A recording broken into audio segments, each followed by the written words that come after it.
क्या आप देश और दुनिया की खबरों से रह जाते हैं बेखबर? तो सब्सक्राइब कर लीजिए हमारे HT न्यूज चैनल को और बेल आइकॉन को दबाना मत भूलिएगा। नागरिकता संशोधन कानून पर विरोध प्रदर्शन जारी है।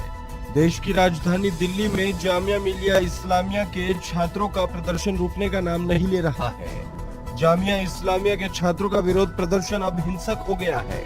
रविवार को प्रदर्शनकारी छात्रों ने 3 बसों में आग लगा दी है।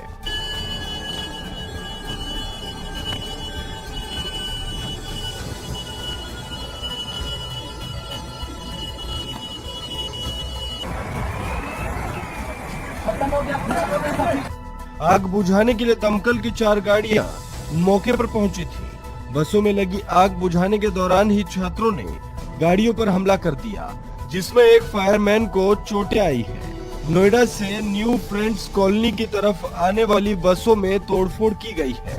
कुछ सरकारी बसों में यात्री बैठे हुए थे, तभी अचानक भीड़ आई और लाठी डंडों और पत्थरों से बस पर हमला कर दिया। कई बसों में आग लगा दी गई है, जिसके बाद कई बाहर खड़े राहगीर भी मौके से भागते नजर आए।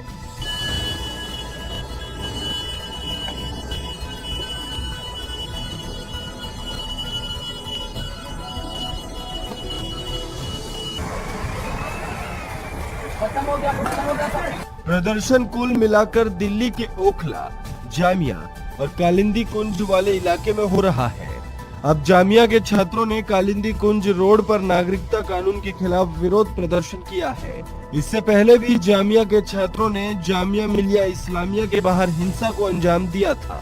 वहीं जामिया प्रशासन ने बयान जारी करते हुए स्पष्ट कर दिया है कि रविवार को हो रहे प्रदर्शन में उनके विश्वविद्यालय के छात्र शामिल नहीं हैं।